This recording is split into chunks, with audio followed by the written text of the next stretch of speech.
안녕하세요. 대한민국 최고의 강연 최강 1교시에서 강연을 맡은 공학자 최재붕입니다. 저는 지금 성균관대학교 기계공학부에서 학생들을 가르치고 있습니다.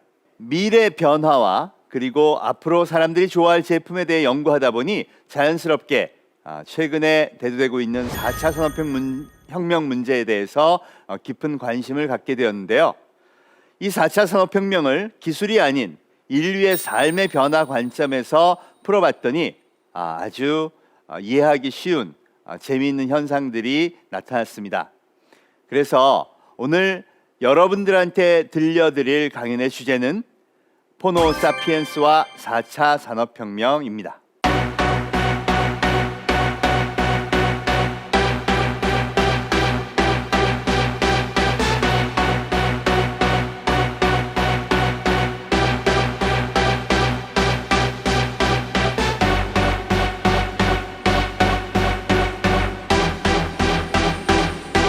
오늘 강의는 인류의 삶의 변화를 기반으로 4차 산업혁명이라는 현상을 풀어볼 수 있도록 준비를 했습니다. 1, 2, 3차 산업혁명 아마 여러분들도 잘 알고 계실 겁니다. 1차 산업혁명은요, 기계화혁명이라고 하죠. 증기기관을 중심으로 굉장히 많은 과학기술의 발전이 일어나면서 18, 19세기에 인류 문명을 바꾼 거대한 사건이었습니다. 2차 산업혁명은 19세기 후반에 일어나서 대량 생산 그리고 전기 내연기관이 등장하면서 거대한 소비와 생산이 이루어질 수 있도록 바꾼 혁명이었고요. 3차 산업혁명은 20세기 후반부에 일어난 정보화 혁명을 이야기합니다. 사람들이 인터넷이라는 문명을 통해서 전혀 다른 삶을 살 수 있게 된 것이죠. 잘 알다시피 이 1, 2, 3차 산업혁명은 정말로 과학기술의 급격한 발전을 통해서 이루어졌다고 볼 수 있는데요. 그래서 우리는 4차 산업혁명도 앞으로 인공지능, 로봇, 사물인터넷, 자율주행차와 같은 엄청난 디지털 기술의 발전이 만들어내는 것이다, 이렇게 이해하고 있습니다. 그런데 안타깝게도 아직 그런 관점에서 보면 4차 산업혁명은 오지 않은 미래라고 할 수 있습니다. 인공지능을 탑재한 로봇이 돌아다니거나 자율주행차가 막 다니고 있지는 않으니까요. 그러다 보니 혹시 아직까지는 오지 않은 거 아닐까, 이런 생각도 하게 됩니다. 그런데 이 산업혁명기에는 문명 교체가 늘 동시에 수반이 됐습니다. 1, 2, 3차 산업혁명 시에도요, 아예 세계의 삶이 또 국가의 구조가 문화의 체계가 전부 바뀌는 거대한 혁명적 변화가 있었고요. 그에 따라 인류는 이전과 이후에 정말 다른 삶을 살게 되었죠. 그래서 저는 아직 기술적으로는 인공지능, 로봇, 자율주행차가 오지 않았지만 인류의 삶은 크게 바뀐 게 아닐까, 이런 관점에서 정리를 해봤습니다. 그랬더니요, 4차 산업혁명은 이미 우리 삶 속에 깊숙이 들어와 있더라고요. 도대체 무슨 얘기인지, 도대체 우리의 삶이 얼마나 바뀌었길래 우리가 4차 산업혁명이라고까지 얘기하는지 한번 같이 들어가 보시겠습니다. 저는 인류의 삶에 거대한 변화가 왔다, 그 첫 번째 상징으로 바로 음악의 변화를 꼽았습니다. 특히 자랑스러운 대한의 보이밴드, 바로 BTS입니다. BTS 대단합니다. 이번에 또 신곡을 발표했는데요, 전 세계 91개국에서 1등을 하고요, 또 미국에서 엄청난 팬덤이 거대한 열풍을 또 일으키고 있습니다. 이 화면을 보시면요, BTS가 비틀스의 복장을 입고 있는데요, 미국 지상파 방송에서 아예 제목을 이렇게 뽑았습니다. 21세기 비틀스 BTS. 그럴 정도로 엄청난 인기를 부과하고 있습니다. 그런데 특이한 건 무엇이냐? BTS는 기존의 방송 시스템이나 또는 음악 유통 회사들의 거대한 자본 투입을 통해서 세계 1위 가수가 된 것이 아니고요, 굉장히 전혀 다른 생태계를 통해 성장합니다. 놀랍게도 데뷔부터 주요 활동을 전부 유튜브에서 했고, 그 유튜브에서 자발적으로 형성된 엄청난 팬덤, 아미라고 하죠. 이 아미에 의해서 세계 최고의 가수가 됐다는 점입니다. 이렇게 되면 BTS가 잘 된 건 정말 다행이지만 안타까운 일도 있습니다. 기존의 거대한 생태계를 구가하던 방송사와 음악 유통의 생태계가 굉장한 위협을 받게 된 것이죠. 실제로 그런 일이 벌어졌습니다. 주요 방송사 KBS, MBC, SBS 같은 방송국들은요, 매출이 거의 절반으로 줄었습니다. 그뿐 아니라 적자도 계속 누적되고 있죠. 사람들이 네이버니 유튜브 같은 새로운 대중매체로 옮겨가면서 이제는 더 이상 TV가 우리의 안방극장이 아닌 그런 현실이 되어버린 것이죠. 오후 7시 이후 가장 많이 이용하는 미디어는 무엇입니까? 라는 질문에 대한민국의 56.7%가 유튜브라고 답변을 했습니다. 지상파와 그리고 케이블 TV를 합해도 27%, TV를 본 사람의 2배 이상이 7시 이후에 유튜브를 본다고 우리 국민이 대답을 한 것이죠. 이런 현상은 글로벌하게도 마찬가지입니다. 유튜브라든가 페이스북이라든가 이런 새로운 미디어 플랫폼에서 정말 많은 사람들이 시간을 보내고 있고요. 월 20억 이상의 이용자가 그 안에서 생활하고 있다고 하니까요. 앞으로 어떻게 될까요? 정말 혁명적 변화가 예고되어 있습니다. 또 우리 인류 삶의 근간이라는 금융에도 변화는 역시 마찬가지입니다. 금융기관의 입출금 이체 수단별 비중을 봤더니요, 이미 90.5%가 인터넷 뱅킹, 자동화기기, 그리고 또 텔레뱅킹, 즉 무인 서비스로 대체되고 있습니다. 창구 처리 비중이 10% 이하로 떨어졌는데요. 이렇게 되면 산술적으로는 전국에 있는 지점 90%를 폐쇄해도 된다는 것이죠. 정말 어마어마한 일입니다. 아니나 다를까 이제는 아예 지점도 없는 은행이 등장하죠. 카카오뱅크라든가 또 중개사는 알리페이, 위챗페이 같은 폰으로 페이하는 그런 뱅킹이 등장하게 됩니다. 이렇게 되니 금융의 생태계도 완전히 전부 다 혁명적 변화를 겪을 수밖에 없게 되는 것이죠. 그 많은 지점에서 근무하던 사람들이 이제는 새로운 방식으로 일자리를 찾아야 되고요. 앞으로 은행들은 이런 변화에 적응하기 위해 엄청난 투자와 변혁을 시도해야 하니까요. 이건 유통에도 마찬가지입니다. 오프라인 영업점들은 점점 어려워지고요. 온라인 유통은 크게 급증하고 있습니다.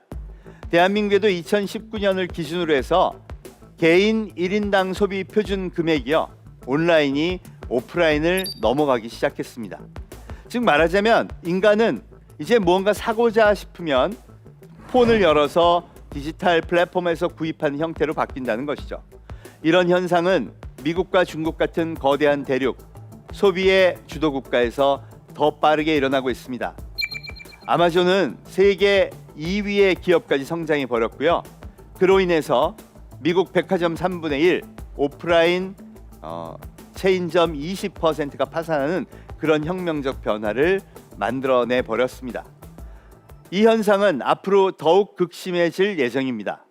결국 가장 많은 일자리를 보유한 유통에도 혁명은 피할 수 없는 운명이 됐다는 것이죠. 이렇게 보니까 우리는 미디어 분야에서도 혁명이 일어났고, 유통 분야에서도 혁명이 일어났고, 금융 분야에서도 혁명이 일어나 버렸습니다. 인류 삶의 근간에 거대한 혁명이 이미 현실이 되었다는 것이죠. 이 현상을 학자들은 디지털 트랜스포메이션이라고 부릅니다. 이 디지털 트랜스포메이션 현상을 또 다른 한 그룹에서 4차 산업혁명이라고도 부르는 것이죠.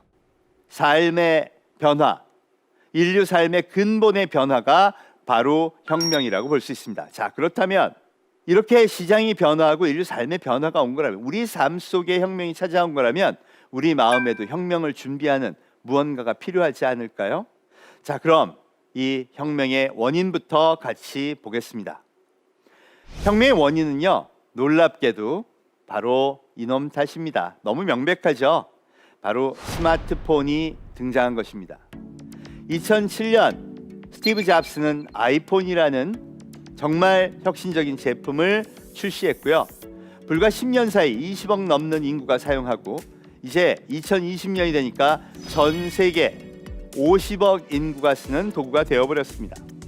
이 스마트폰이 등장하고 나서 사람들은 음악도 이걸로 듣고 또 물건도 이걸로 사고 방송도 이걸로 보게 되면서 그 모든 혁명의 원인이 되었던 것입니다.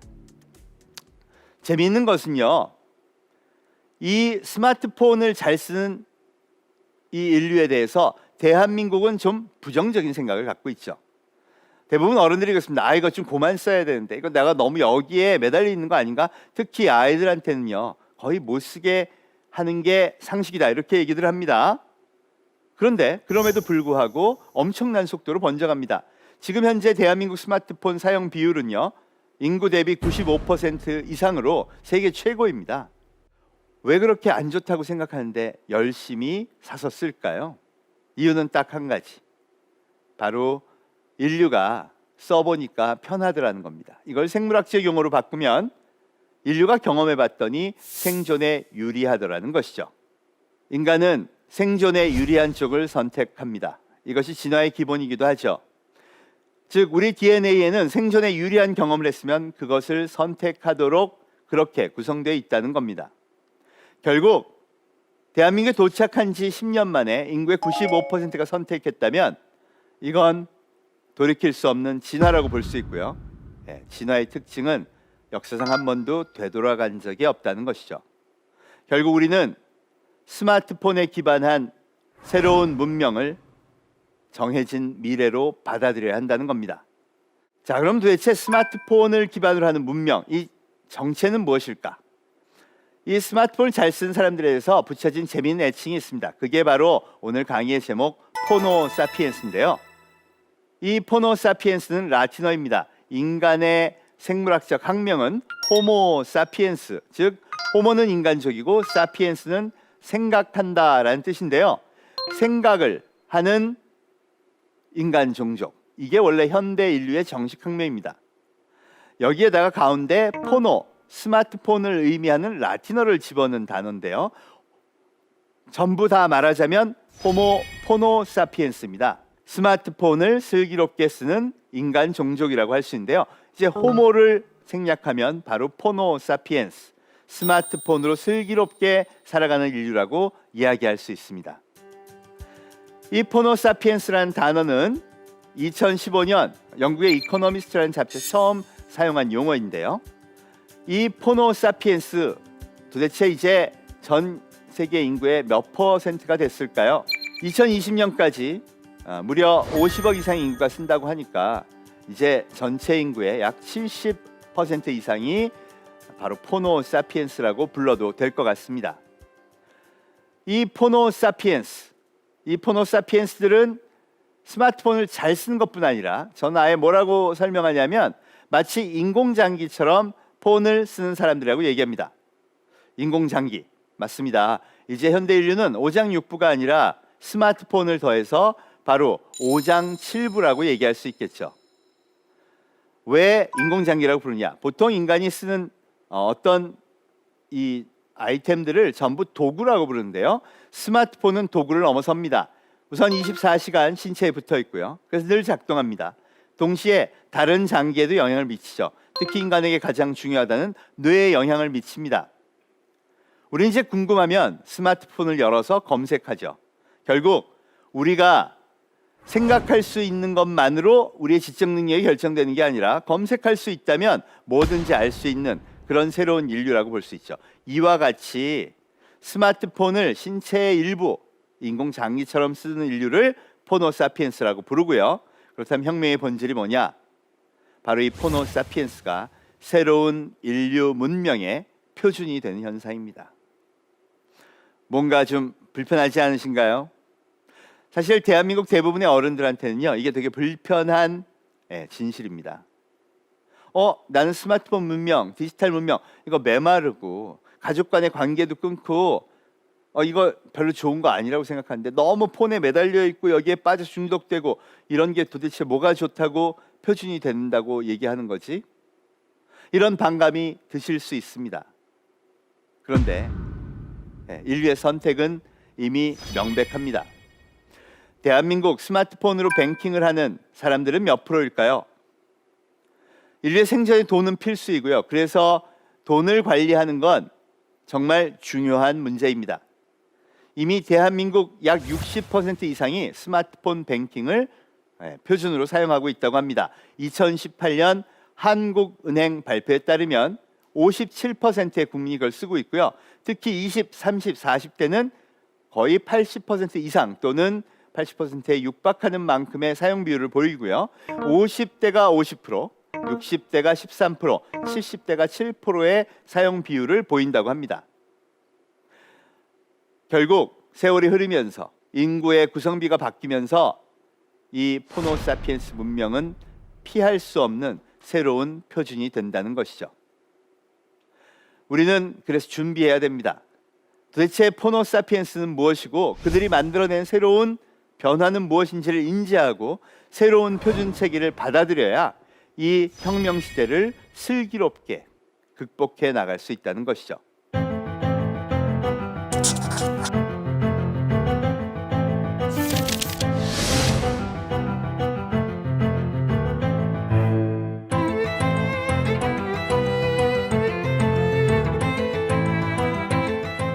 자, 그럼 지금부터 이 세계가 보여주는 많은 데이터를 통해 호모사피엔스 표준 문명은 무엇이고 우리가 앞으로는 그걸 어떤 관점에서 바라봐야 할지 한번 같이 들어가 보시겠습니다. 우선 세상의 경제 정말 크게 바뀌었습니다. 2018년 5월 10일이 되니까 세계 10대 기업 중에 무려 8개가 바로 이 스마트폰을 든 인류 포노사피엔스가 표준인 기업이 차지합니다. 1등 애플은요, 이 스마트폰 문명의 창조 기업이고요. 2등 아마존, 바로 포노사피엔스들의 대표적인 유통기업입니다. 3등 구글, 4등 마이크로소프트, 5등 페이스북, 전부 다 이 스마트폰을 기반으로 해서 새로운 문명을 창조한 기업들이라고 할 수 있죠. 특히 구글과 페이스북은요, 수입의 거의 90% 또 80% 정도가 광고인 기업들입니다. 광고는 옛날에 방송, 신문사 같은 대중매체가 차지하던 건데요. 와, 이제는 누가 저는 멋진 광고 기획하는 사람이 될 거예요. 그럼 유튜브, 페이스북 학과에 진학해야겠네. 이런 시대가 됐다는 걸 의미하기도 하죠. 중국 문명에도 변화가 왔습니다. 아시아의 이제 최강 기업은요, 이름도 낯선 알리바바 텐센트입니다. 마윈의 알리바바, 온라인 유통으로 성장해서 이젠 200개 계열사를 거느린 디지털 플랫폼 중국 문명의 대명사죠. 텐센트도 마찬가지입니다. 위챗이라는 메신저 앱으로 출발해서 200개 계열사를 거느린 중국 최대의 디지털 플랫폼 기업. 우리는 중국은 제조를 중심으로 키운 나라인 줄 알았는데요. 어느새 중국의 최강 기업, 아니 아시아의 최강 원투펀치가 알리바바 텐센트라는 디지털 플랫폼 기업, 다시 말해 포노사피엔스 기업이 차지했습니다. 이게 미국과 중국을 대표하는 기업, 바로 7개의 플랫폼입니다. 여기 시가총액 합계를 더했더니요 5,080조가 됩니다. 불과 14개월이 지나니까 이 5,080조에 1,000조가 넘는 돈이 더 붙어서 6,134조에 이르게 됩니다. 전 세계 투자 자본은요, 정해진 미래가 포노사피엔스 문명이라면 나는 이 7개 기업에 투자하겠어, 이런 결정을 내렸다는 것이죠. 여러분, 이 새로운 문명에 기회가 있다고 세계 투자 자본이 결정한 겁니다. 이 투자된 금액이요, 세상을 바꾸는 힘으로 작용하게 되죠. 2019년이 되자 정말 놀라운 일이 하나 발생했습니다. 2019년 12월 4일 7개 플랫폼의 시가총액 합계가 6,669조에 이르렀을 뿐 아니라 1위 애플 기업이 1,403조를 넘으면서 대한민국 코스피 시장, 거기 상장된 모든 기업의 시가총액을 넘어버렸습니다. 이날 뉴스들은 코스피의 굴욕이라고 얘기했죠. 즉 세계 자본은 애플 기업 하나의 가치가, 미래 가치가 코스피에 상장된 대한민국 모든 대표 기업의 가치보다 더 크다고 판단했다는 것이죠. 심지어 사람의 마음들도 변했습니다. 인터브랜드라는 곳에서 발표한 세계 탑5 브랜드를 보면요, 아마존, 애플, 구글, 마이크로소프트, 삼성, 이런 순으로 나타납니다. 전부 폰을 파는 기업, 아니면 그 폰 위에 올려진 많은 유명한 브랜드들이 차지한 것이죠. 우리는 코카콜라, 맥도날드 이런 광고로 사람들의 마음속에 100년 자리 잡은 기업은 절대 그 힘을 잃어버리지 않을 거라 생각했는데 이미 바뀌고 있다는 것입니다. 우리 삶의 플랫폼이 바뀐다는 것이죠. 2020년 새해가 되고 제가 이 7개 기업의 시총 합계를 다시 한번 계산해 봤습니다. 무려 6,876조 원. 이제 우리 생각을 바꿔야 됩니다. 삼성전자는 스마트폰, 메모리, 즉 포노사피엔스 시대에 필요한 부품과 기술과 제품을 만들어서 명실공히 제조업계에서는 세계 최강의 기업으로 성장했습니다. 제너럴 일렉트릭, 제결치의 그 위대한 기업은 이제 삼성전자의 3분의 1입니다. 우리는 일본에서 배워야 된다. 이 생각도 좀 다시 정리해봐야 됩니다. 일본의 최강 기업은 도요타인데요. 이제 268조입니다. 제조가 중요한 시대가 아니라 포노사피엔스라는 문명에 맞춘 제조가 중요한 시대가 왔다고 자본이 이렇게 얘기하고 있다는 것이죠. 그러니 우리가 생각하고 있던 표준 근간을 바꿔야 하는 게 바로 2020년 우리가 시작해야 될 가장 중요한 일이라고 생각합니다. 이 6,876조가 시장에 투여되면 어떤 일이 벌어질까요? 우리 인류의 일상생활에 관여하는 모든 산업이 다 바뀌게 됩니다. 택시, 호텔, 금융, 방송, 유통 전부 바뀌고 있죠. 방송, 유통, 금융, 그 이외에 호텔도 볼까요? 에어비앤비, 아니 호텔 하나도 없는 이 기업이요, 무려 34조 가치의 새로운 비즈니스가 되어버렸습니다. 택시는 어떤가요? 지금 우버를 이용하지 않는 나라는 세계에 우리나라를 포함해 5개밖에 없습니다. 전 세계 40억 이상의 인구가 매일같이 폰으로 불러서 타는 것이 당연하다고 표준 문명을 바꿔버린 것이죠. 즉 소비자가 달라지면서 이 포노사피엔스에 맞는 새로운 문명이 등장해서 세상을 바꾸고 있는데요. 우리나라에도 그런 현상이 명백합니다. 작년 경제계를 강타한 뉴스가 배달의 민족의 매각 가격이었습니다. 딜리버리 히어로즈라는 외국 기업에 무려 4조 8천억에 팔렸는데요. 아니 뭐 시켜먹는 이 배달 플랫폼이 뭐 그렇게 가치가 있는 거냐 모두 궁금해했습니다. 이유는 딱 하나입니다, 여러분. 우리나라 사람들이 너무 많이 시켜 먹어서입니다. 작년 배달의 민족에 시켜 먹은 금액만 8조 5천억 원이 된다고 합니다. 그게 시장의 절반이니까요. 대한민국 국민 이제 1년에 16조 원어치를 시켜 먹는 그런 나라가 됐습니다. 우리가 소비하는 문명의 스타일이 바뀌면서 이런 기업이 성장할 수 있게 된 것이죠. 작년에 가장 많은 뱅킹 거래 입출입을 기록한 은행도 바로 카카오뱅크가 됐고요. 쿠팡도 무섭게 성장합니다. 심지어 현대차는요, 앞으로 6년간 무려 61조를 투자하겠다고 했는데 그 중에 21조를 모빌리티 산업, 즉 우버와 같은 서비스, 자율주행 서비스 이런 데다가 투자하겠다고 하면서 실제로 이미 5조 이상을 썼습니다. 당연한 일입니다. GM도 하고요, 도요타도 하고요, 전부 다 모빌리티 서비스에 투자를 하니까요. 그런데 우리는 할 수가 없습니다. 왜냐고요? 불법이니까요. 우리가 표준을 바꾸지 않으면 우리가 도태되는 것밖에는 사실 방법이 없습니다. 물론 아프죠. 이 세상의 표준이 바뀌면요, 거기 적응하기 힘든 사람도 많아지고요, 일자리도 달라지고요. 와, 이거 정말 어려워집니다.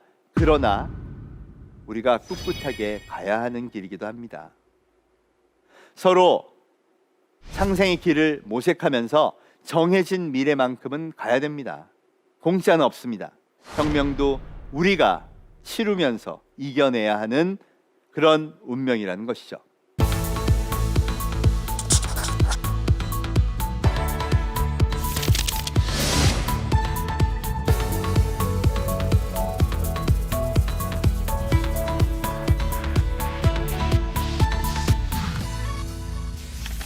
이 세상의 변화를 잘 이해할수록 우리가 준비의 힘은 더 커집니다. 도대체 포노사피엔스 그 본질은 뭘까? 우리는 그냥 막연하게 이거 중독 심하고 맨날 애들 쓸데없는 거나 보고 게임이나 하는 이런 나쁜 스마트폰만 있는 거 아닐까? 이런 생각을 하는데요. 보다 객관적으로 그런 부작용 이외의 순작용도 우리는 같이 봐야 합니다. 포노사피엔스 문명을 잘 설명하신 분이 있는데요. 바로 스콧 갤러웨이라는 뉴욕 유니버시티 스턴 경영대학원에 석하 계십니다. 이분이 더 4라는 책을 썼는데요. 여기서 언급된 4개의 기업이 바로 가파 이렇게 불리기도 하죠. 구글, 애플, 아마존, 페이스북 이 4개의 기업을 우리가 디지털 플랫폼 기업이자 포노사피엔스의 대표적 생활 공간이라고 부릅니다. 이걸 잘 쓰는 사람이 포노사피엔스 문명의 표준이다, 이렇게 볼 수 있죠. 이 저자는 이 책을 통해 인류가 어떻게 바뀌었는지, 또 이들이 어떻게 성장했는지를 잘 설명하고 있는데요. 그러고 보면 이 4개의 기업은 정말 인류의 본질을 건드리면서 문명 체계를 바꾼 기업이 많습니다. 첫 번째는 애플이죠. 네. 애플은 사실 인간의 그 욕망을 자극했습니다. 음악을 듣고 싶은 욕망, 게임을 하고 싶은 욕망, 즉 쾌락의 욕망을 자극해서 스마트폰을 중독시킨 게 사실이죠. 그리고 그 중독이 번지게 되니까 이제 사람들은 더 이상 스마트폰을 손에서 떼낼 수 없게 된 겁니다. 그리고 구글이 투입됩니다. 구글은 검색을 통해서 인간이 궁금해하는 모든 것들을 해결해 줬는데요. 결국 이로 인해서 인간이 지식을 습득하는 표준은 암기가 아니라 검색이 훨씬 더 유리해지게 된 겁니다. 즉 검색하는 지적 능력이 암기하는 능력보다 훨씬 중요해졌다고도 볼 수 있다는 것이죠. 세 번째로 바꾼 걸 상징하는 게 바로 페이스북인데요. 페이스북은 인간관계에 이 SNS가 개입된 모든 현상을 상징하는 기업입니다. 그러고 보니까 우리가 사람을 만날 때에도요, 옛날에는 그냥 대면에서 만났다면 이제는 스마트폰을 통해서 대화하고 서로 커뮤니케이션 하는 게 훨씬 많아졌습니다. 카톡이라는 걸 통해서 대화도 많이 하고요. 또 인스타그램, 페이스북 여러 가지 툴을 통해서 많은 사람과 교류를 맺게 되었죠. 인간에게 있어서 가장 중요한 2가지 특징이 있습니다. 하나는 생각할 수 있는 능력, 즉 뇌의 힘이고요. 2번째는 바로 협업할 수 있는, 커뮤니케이션을 통해서 협력할 수 있는 힘이라고 알려져 있죠. 이 2가지 인간의 가장 중요한 능력에 스마트폰이 개입하면서 혁명적 변화가 와버린 것이죠. 가장 늦게 인류의 변화를 만들고 있는 게 바로 아마존입니다. 아마존은요, 뭔가 사야 되겠어. 그럼 즉각적으로 그럼 이걸 열어. 폰을 열어서 물건을 사도록 만든 기업이라고 보면 됩니다. 결국 인간은요, 이 4개의 기업이 성장하면서 내가 궁금한 건 전부 나의 12번째 인공장기 스마트폰에서 해결할 수 있게 되었다라고 인지하게 된 것입니다. 이게 호모사피엔스 문명의 핵심입니다. 자, 여기 부작용 많죠. 맞아요. 하루 종일 쳐다보고 있고요. 중독되고요. 게임이나 하고 있고요. 욕망에 갇혀 있기도 하고요. 그런데 혁신은 없을까요? 제가 2019년 이 어린 초등학생들을 만났는데요. 4차 산업혁명을 대표하는 디지털 삼총사라고 불리는 이 초등학생들, 코딩도 잘하고 여러 가지 이 새로운 디지털 문명을 참 어려서부터 잘 배우더라고요. 그 중에 가운데 있는 학생이 바로 드론 챔피언 진도영 군입니다. 초등학교 4학년 때 드론 경진대회 전국대회 나갔는데요. 그 기록이 성인 챔피언보다 높아서 대한민국 최고 챔피언이 돼버렸어요. 깜짝 세상을 놀라게 했죠. 이 친구가요, 바로 영재 발굴단에 출연을 했습니다. 그리고 거기서 인터뷰를 했는데 자기가 어떻게 배웠냐 하는 게 정말 깜찍합니다.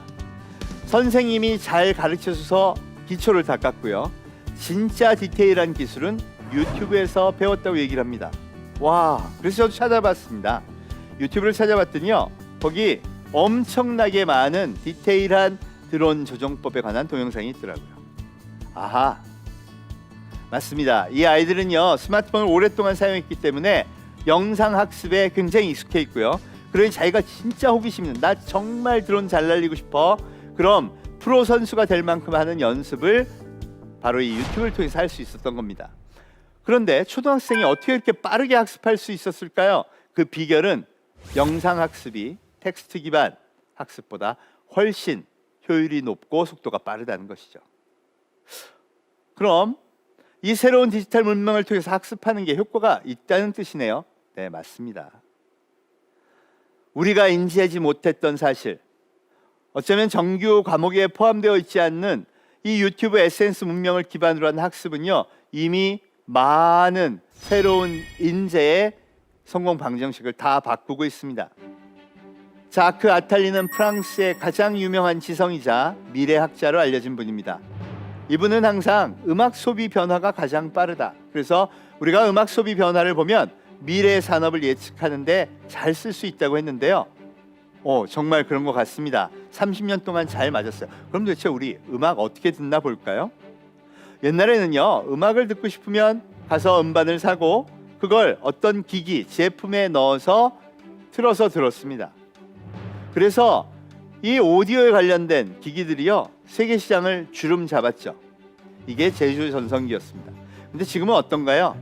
음악이 듣고 싶다 뇌에서 명령이 떨어지면 우린 폰을 꺼내서 자연스럽게 듣습니다.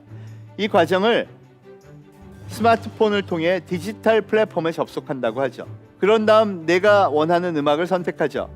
그럼 그 음악, 즉 그 소비재가 저한테 스트리밍이 돼서 옵니다. 스트리밍, 이 통신을 타고 저한테 그 상품이 전달되는 과정이죠.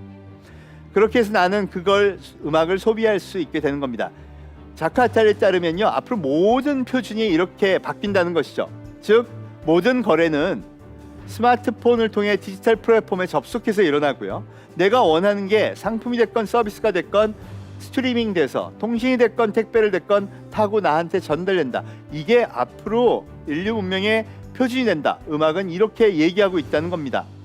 그래서 뭐라 그러냐? 인류 생활 공간이 디지털 플랫폼으로 이동했다는 것이죠.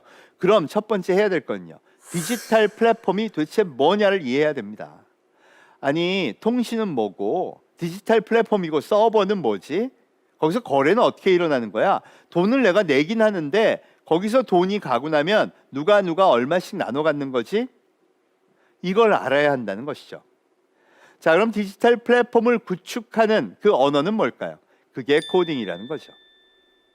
누구나가 프로그램 개발자가 되기 위해서 배울 필요는 없습니다.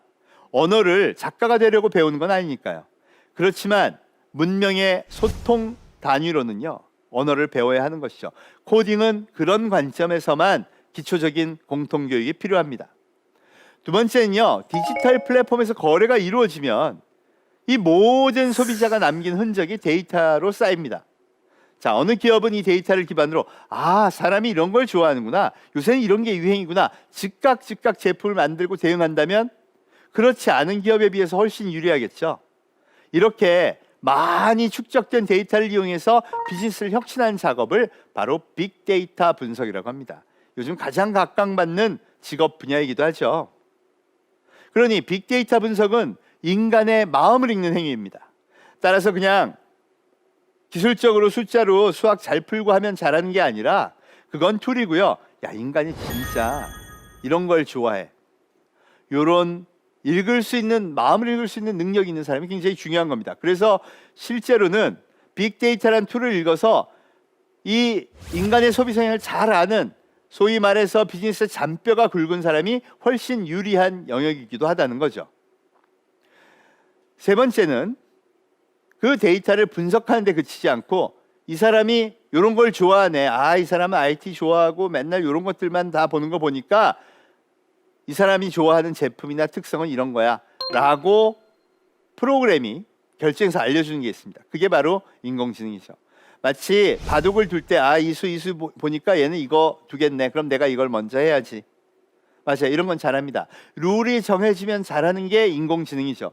인공지능은 절대 전지전능하지 않습니다. 그렇지만 데이터라는 걸 통해서 학습을 시켜주면 뭔진 모르지만 학습해 봤더니 얘는 이런 걸 좋아하고 쟤는 저런 걸 좋아해, 이런 걸 만들어주는 프로그램이 바로 인공지능이라는 거죠. 그러니 그걸 잘 쓰는 기업이 유리해집니다. 그래서 이 사회에서 지금 디지털 플랫폼을 구축하는 것, 그리고 빅데이터 분석과 인공지능을 잘하는 그런 인재들이 많이 필요하다고 얘기하는 것이죠. 그럼 그것만 잘하면 정말 끝나는 걸까요? 그럼 진짜 우울하네. 나같이 이 엔지니어링 기술 이런 거 잘 모르는 사람 어떡할까? 여러분, 삶이 전부 이런 기술로만 이루어질 리는 없겠죠. 사실 이 시대 가장 큰 변화는요, 기술의 변화와 맞물려 일어나는 권력의 이동입니다. 이게 가장 중요하고요. 이걸 먼저 잡게 되면요, 엄청난 변화를 각 다양한 분야에 있는 사람들이 크게 만들어낼 수 있습니다. 그게 뭐냐? 바로 소비자 권력 시대의 시작입니다. 우리는 그동안 정치 권력, 자본 권력, 사회 권력, 언론 권력 이런 특정한 시스템이 갖고 있는 그런 권력에 의존하는 사회를 살아왔습니다. 그래서 그들은 강력한 권력을 바탕으로 소위 대중을 통제하고 통치할 수 있다고 믿어왔죠. 민주주의에 반하는 일이었지만 사실은 어떻게 해볼 수도 없는 거였습니다. 그런데 이게 크게 바뀌었죠. 우선 절대 언론 권력이던 방송국의 권력이 이제는 소비자한테로 넘어가 버린 겁니다. 한번 점검해 볼까요? KBS, MBC, SBS 이런 지상파 방송국의 시청률이 떨어졌고요. 그래서 광고비도 크게 떨어졌는데요. 도대체 사람들이 어디 가서 보냐 봤더니 대한민국은 유튜브와 넷플릭스 같은 데로 다 번져버렸습니다. 제가 지상파 방송에 방송을 하려면 사실 권력기관이 있습니다. PD가 나를 참 괜찮은 사람이라고 봐줘야 하겠죠. 그래서 거기와 관련이 있고 그 사람과 생각이 잘 맞는 사람이 출연하게 됩니다. 반면 유튜브는요, 아무 제약 조건이 없습니다. 제가 유튜브 방송을 찍고 싶으면 그냥 가서 방송을 하면 되죠. 그런데 거기서 권력이 되려면요, 소비자가 선택을 해줄 때 권력이 발생합니다. 그것도 세월이 지날수록 엄청난 권력으로 증가하게 되죠. 지금 현재 세계 최고의 유튜버 중 한 명이 바로 퓨디파이라는 청년입니다. 이 스웨덴 청년은요, 이미 구독자를 1억 명을 넘었습니다. 전 세계 1억 명이 보는 TV 방송국을, 개인 TV 방송국을 가진 거죠. 엄청난 권력입니다. 그 권력을 누가 만들어줬느냐? 바로 그 사람을 선택한 소비자가 만들어주는 것이죠. 대한민국 유튜버들이요, 바로 이 권력자들입니다.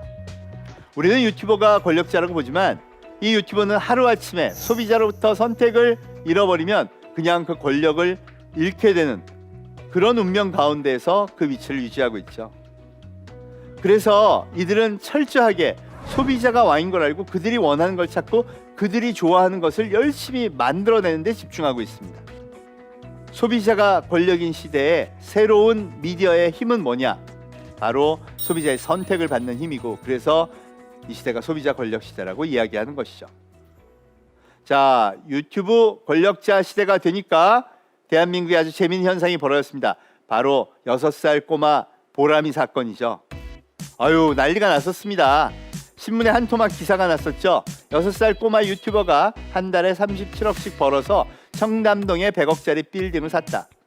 대한민국이 난리가 났었어요. 정말 거의 모든 언론사들이 이래도 되는 거냐? 대한민국 청년들 우리 좌절에 빠졌다 분노하고요. 난리가 났었습니다. 그런데 호모 사피엔스 문명에서는요, 사실 이미 현실이 되었던 일이었어요.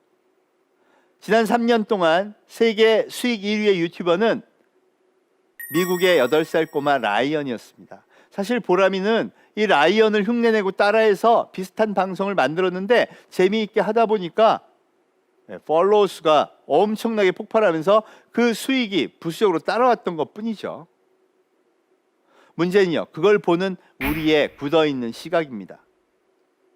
아니, 방송국에서 큰 방송을 만들어서 히트를 하고 돈을 벌고 광고비를 받아가는 건 괜찮은데, 일개 개인이 유튜브를 해서 열심히 만들어갖고 좋은 방송 만들었더니 사람들이 막 몰려와서 거기서 수익을 잡는 건 이상하다?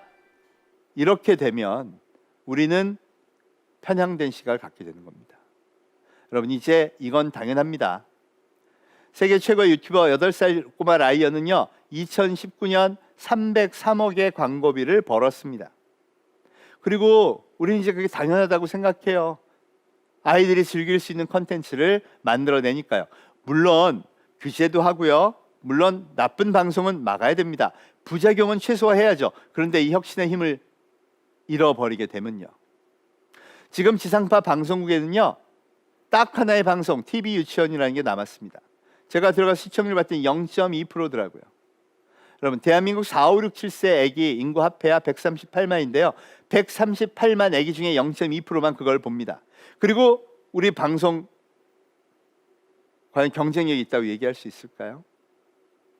우리가 진짜 주목해야 될 건 어떻게 하면 소비자로부터 선택을 받아 이 새로운 권력 시대에 성공할 것이냐 하는 것이죠.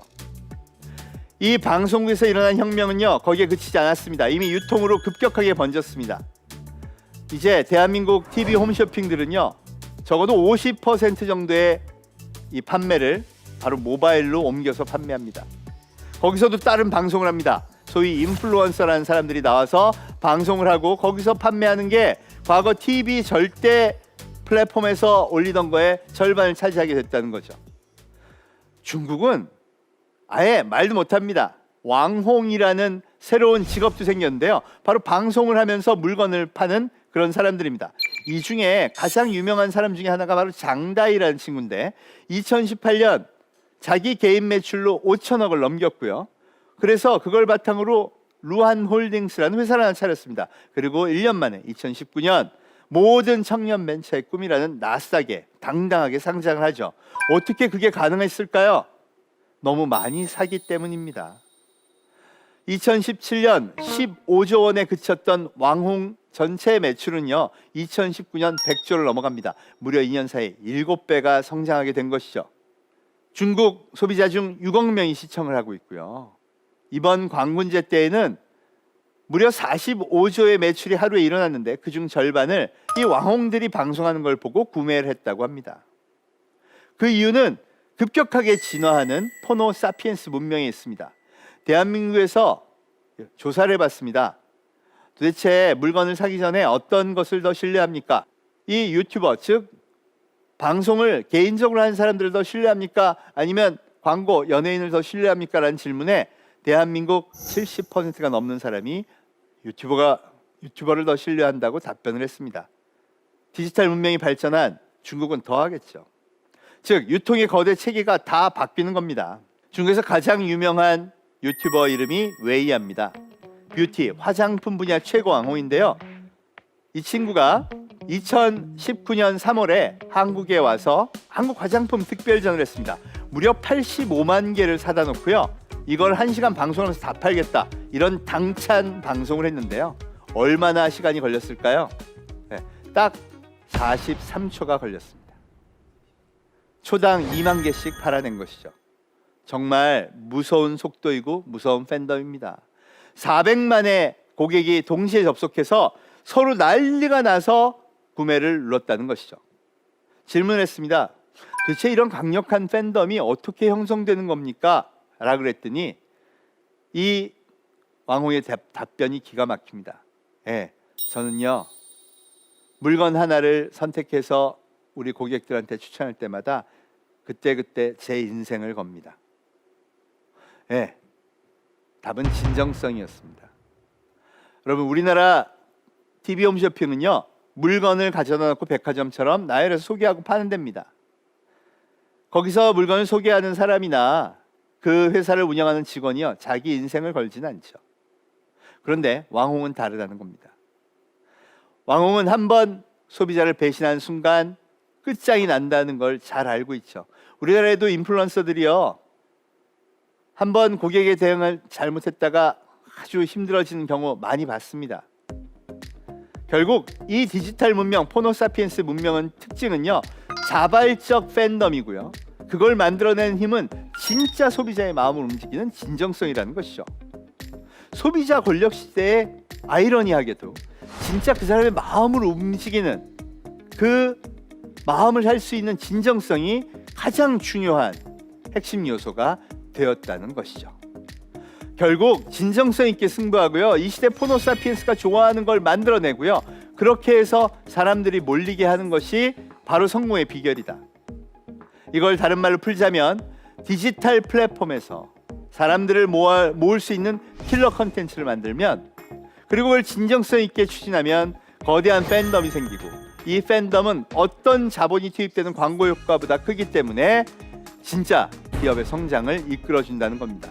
이게 우리가 이 시대에 바라봐야 될 표준 문명이라고 할 수 있습니다.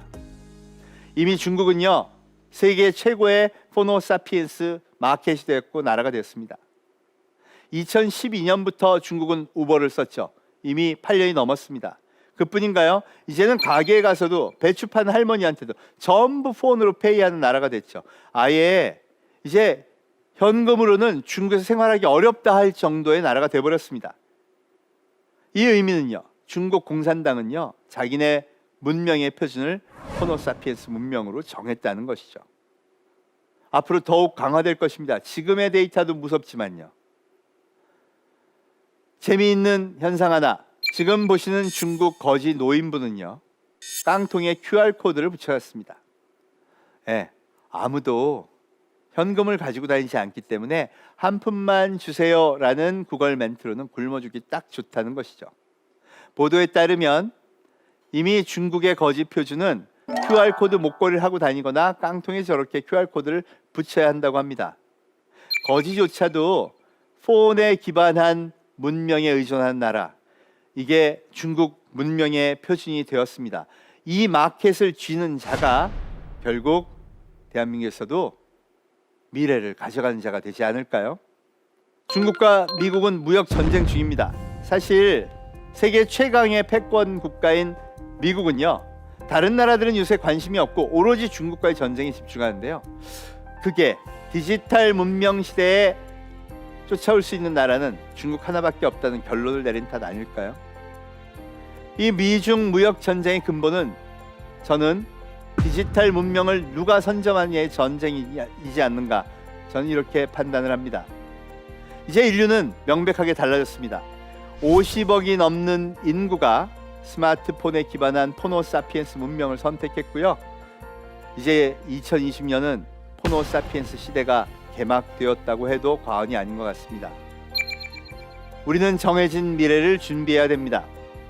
무려 7천조가 넘는 자본이 여기에 투입돼서 우리가 새로운 시장 생태계로 나아가기를 기다리고 있습니다. 대한민국이 한번 움직이면 엄청난 속도로 잘 움직이니까 우리가 노력만 한다면, 표준만 바꾼다면 엄청난 도약의 기회가 저기 있지 않을까 생각합니다.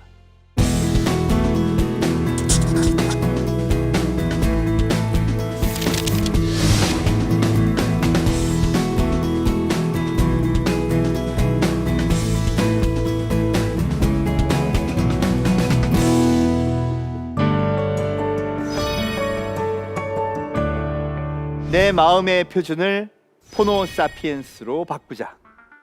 생각해 보십시오. 우리의 생활은 다 바뀌었습니다. 여러분 스마트폰을 이용해서 뭐든지 하죠. 그런데 그게 내 일자리엔 안 올까요? 우리 아이들의 교육 문제 안 올까요? 내가 미래를 준비한 학습 방법에도 와 있지 않을까요? 내 마음의 표준을 바꾸면 그 모든 혁신의 힘이 보입니다. 스마트폰 부작용 많습니다. 그건 최소화하고 혁신의 힘 받아들일 때, 그때 우리가 미래를 준비할 수 있게 됩니다. 그 마음의 표준을 한번 바꿔보시면 어떨까요? 지금까지 대한민국 최고의 강연 최강 1교시 최재붕이었습니다.